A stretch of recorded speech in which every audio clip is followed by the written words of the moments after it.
morning, good evening. Hey, how are you doing? Whatever time you're watching this.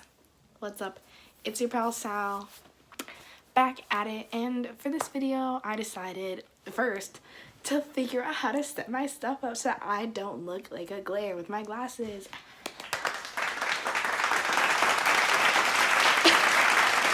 Also, I thought, it was about that time that we sat down and you got to know me.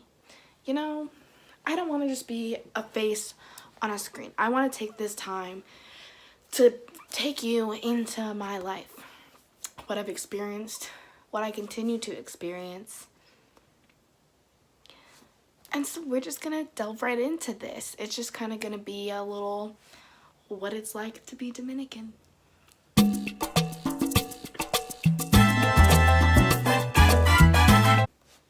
Okay, so there's multiple things that happen when you live in a Dominican household. Now these can change, they can be a little different, but for the most part, this is what I experience. I think most will and can relate. Excuse me, I don't know what this thing on my head is, but yeah. First thing, this starts in the morning. This is going to be throughout my day.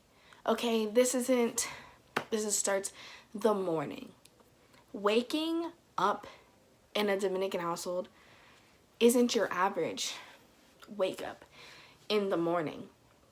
You don't get to just, have your mom maybe knock at your door or let your parents just let you wake up. No, you get like a body thrown on you, water, pillows, everyone screaming. Sometimes they don't even need to enter your room, but they're talking loud enough that they will hear you, or that you will hear them and you will wake up. That's just inevitable, because no Dominican speaks in a normal level. No, everyone's yelling. They could be telling you about their purple flowers in their backyard, and they're probably going to be screaming at you. Are they upset? No. Are they still going to yell? Yeah. But that's just how it is. And that's a normal day. It changes on a day that there's some type of family gathering or get together or something like that. The whole thing flips. Everything's different. Suddenly you wake up and there's merengue blasting downstairs. Bachata, your mom is singing. You can smell everything frying. That's how you know something's going down tonight. Y'all are getting lit. There's going to be a party. Everyone and their grandmother's coming over. As soon as you wake up and you hear that speaker blasting downstairs, you know stuff's going down. So right now my mom's being the best example of when people are coming over, you know it's happening and the cooking's starting because you come downstairs and there's already music playing. Buenos días, mi bella. Good morning. Good morning. This is it. She's got the speaker going, the stove going. I'll show you. What are you roasting here? That's it. That's just how you know. Since I already brought up that morning of a party, we might as get into what a party means for us. And that is food. We'll start there with the food. You can have a party. They'll be like, oye, vamos a tener una comidita, cosa así, pequeña. That doesn't mean your average, we're going to have chips, dip, a veggie platter, some crackers. No. That means we're going to have chicken, we're going to have beef, we're going to have pork, there's going to be rice and beans, there's going to be just plain beans, we're going to have fried plantains, we're going to have fried salami, we're going to have a green salad, and we're going to have a macaroni salad. Those are our little appetizers. And there's going to be some empanadas. But the empanadas are not going to get made, that's not going to be told or spoken of when you first hear about the party. That is night before, day of, they're oh, and we're going to make some empanadas. Yo, I thought this was a small get together. Oh no, it is. There's just a couple people coming over. Then why we have a full catered feast going on? Let's let's remove half the things that we have on that menu. Like, no one's going to eat all that. But they still going to make it. You're going to be eating it for the next 4 days because they're not going to recook it. If there's leftover rice, meat, or anything in your refrigerator, you're eating it. Which leads to my next thing of growing up Dominican, leftovers. You can eat leftovers forever. Why would you have to cook if there's still moro in the refrigerator? Why? That doesn't make sense. And we'll turn it into other stuff. Oh, we got some leftover rice in the fridge? Let's turn it into rice soup for dinner the next day. Instead of just reheating it or something. Like, oh, we got chicken left over. Let's turn it into a soup. Oh, we got beans. Well, then we're not going to go Dominican. We're just going to make some, like, refried beans and make some tacos that night. But still, my point is, leftovers are a Dominican's best friend. That's how you just keep feeding the family forever. That's basically it. Which brings me into my next thing. Eating. If you are Dominican and you don't eat, there's 2 ways this is going to play out. First, everyone's going to either complain that you don't eat enough and you're going to starve and you're going to die. And then, as soon as you put a spoonful of anything in your mouth, you are eating way too much and you're going to get obese.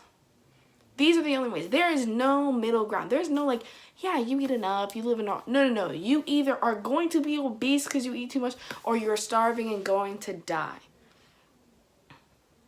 And I couldn't tell you the same 2 high standards hold for alcohol. If you don't drink, it's weird. Like a Dominican that doesn't drink. Because Dominicans love their alcohol. That's our life. Music and alcohol.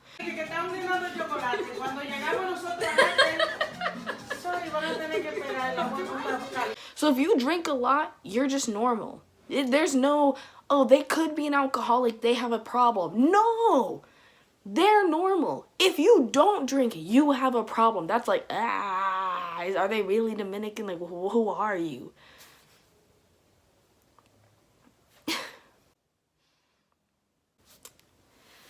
Same rights for dancing. What Dominican doesn't dance? And it doesn't matter what extreme. It could be as simple you dance at the family party by yourself. You could dance like with your family members. Or you could do a full-on production. Doesn't matter how high or low quality it is. If you can dance, you're set. If you can't, you must not fully be Dominican.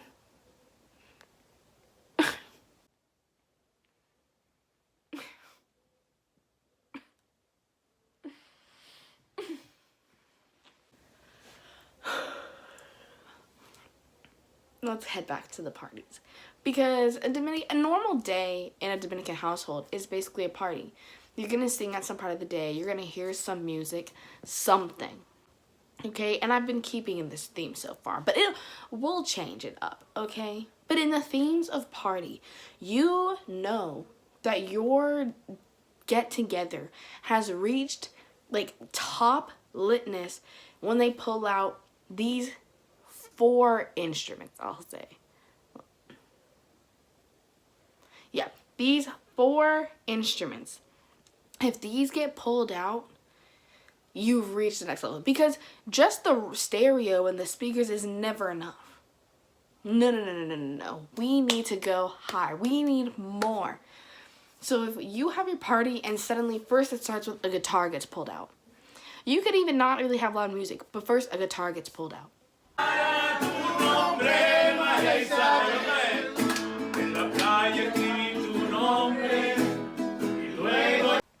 Singing with the guitar, you know, it's chill. We're like, okay. You know, we kind of ignored the other music. They brought the guitar out. Then you notice they stop, you know. Yeah.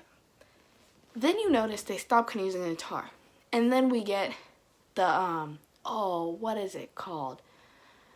The 2 pieces of, like, round wood that you, like, clink together. I'll insert a picture because I don't remember the name right now. But it's, yeah. Those get pulled out. And we start, hanging to the beat. And it's that or maracas. That's it. I can't think right now. That or maracas, kind of interchangeable, or both, But still, I wouldn't count maracas in my 4. So those are the first 2. The guitar and the little wooden clank things. Then you bring out the drum. You got your drums going, add into, it's all kind of just going to the beat of whatever music we already got going, It stops being, I got my guitar, I'm going to sing my own thing, and we're going to have kind of like a sing-along. No. Now they have blasted the normal music and added these other instruments to it. And lastly, this is it. These other ones slowly layered you in. And then there's a top one. And this is the guira. This lets you know we've reached peak. Sometimes you skip the other steps and we just go straight to the guira. And at that point, it's go time. It's go time. The guira is like, it's almost like if you took 2 aluminum cans and like stacked them, and then you took a comb, like a metal comb, and shook it, like ran it against them, that's basically a guira. The sound it makes, indescribable. How lit the party gets, indescribable. It's just everyone gets excited. As soon as you pull, you're just like, because then you have to clank, clank, clank, clank, and then the boom, boom, boom, boom, boom, and then someone with the ding, ding, ding, ding, ding, and then the speakers blasting. You can't help but have a good time. You just can't help it. That's just how it goes. So you got that, you got your drinks, and every party's lit. Every single one. If none of that happens, they're not really Dominican. That's what that tells you. They're just not. And that's upsetting. Truly. Now, I want to get more serious. I've talked about our eating habits, our party habits, our drinking habits, our morning habits, and all of that combined. But I want to go to the more serious stuff. The one-on-one child and parent interactions. The, sibling to sibling interactions that happen. Because those change too. And I strongly believe that this isn't just a Dominican thing. This is anybody whose parents are not from America. Actually, I don't even want to say it, limit it to that. Everyone's parents have these possibilities. But for some reason, this is just next level for us. First one is back to eating. There's never pleasing with eating. If you've ever sat at a table and you're eating or whatever, and you try something, or your mom puts something in front of you, and you're like, yo, Mom, I don't like this. Any other mom would be like, try it. If you don't like it, it's fine. Or, oh, you know what? Take it up a little bit. If you don't eat that, you cannot leave the table until you eat that. A Dominican mom will serve you 3 more spoonfuls and say, eat it. I don't give a fuck whether you like it or not. Eat it. You're not moving. And the more you tell her, but Mom, I don't like it, the bigger of a spoonful she's going to slap on your plate. That's just how it is. And you might at first figure out ways around this. I had a cousin, he used to hide food in his pockets. And then he got caught. Because he was still young, so his mom did his laundry. So when she found pieces of chicken in his pockets, he was back to ground zero. So that's one of our reinforcement of eating habits. Well, I guess that leads me also into just discipline. They get creative. It's not just a little slap on the mouth, smack on the back of the head, slap, just normal on the ass, if you're being bad. No, they'll use anything. If all they got is a spoon in front of them, they gonna hit you with the spoon. If they got a placemat in front of them, they gonna hit you with the placemat. If all they got is a shoe on their foot, they gonna chuck that shoe at the back of your head. It does not matter. And if you cry, I used to hear this all the time growing up. was, oh, you're gonna cry? I'll give you a reason to cry. Like, I already got reasons to cry. Why are you gonna make this worse on me? Then I'm gonna keep crying. And she's, oh, I'll give you a reason to cry. And you're all like, she's, why are you breathing like that? I'm like, I'm trying not to cry. You just said I couldn't cry. And I'm trying to stop myself from crying. And that's an issue too? There's no winning. Absolutely no winning.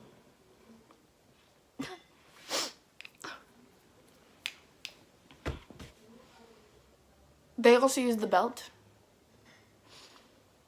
Oh, belts is a common one. I like to say, though, that for the most part as a child, I received a lot of threats, but I didn't need to get a lot of these whoopings. I kept myself fairly clean, you know? Because it wasn't worth it. It really was not worth it in any way to receive any obscure punishment. But that's not the only thing we're obscure about. The things we get told, the weird myths that exist in this community are something else. The at-home remedies, because every Dominican is a doctor. Every single one. Anything happens, you're getting the flu, drink some rum and lime. You got a bruise, this is my dad's favorite. Shout out to my dad. He said, you got a bruise, put some salt and lemon on it. That is his go-to. Anything. Just put some salt and lemon on it. A little salt and lemon on it. Vicks. Your chest, your nose, your back. Anytime you're sick, rub Vicks all over you. Penicillin. No, I don't think that's what it's called. It's like this little... I might have some.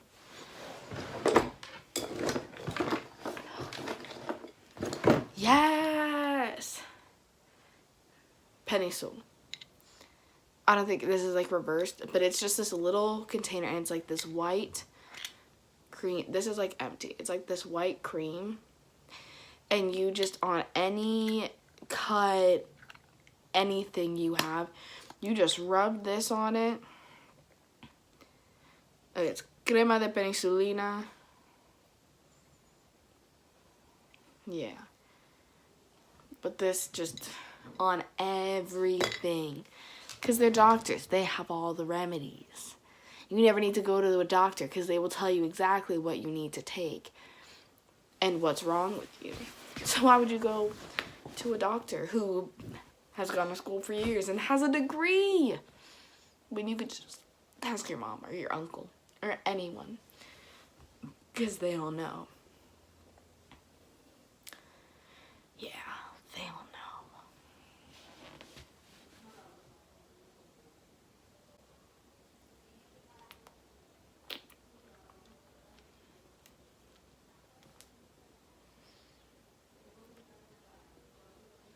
Guys, that was so gross. But that's it. I probably missed a lot of other ones that other Dominicans would probably think of that I'm just spacing out on right now.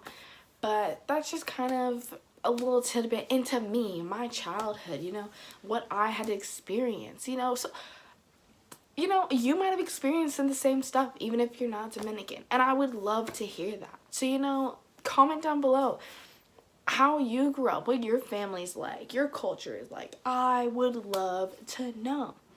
But that's a little bit about me, about my experience, about what I deal day by day with. So I hope you enjoyed this video. Like, oh my goodness, I knew this was gonna happen by the end of the video.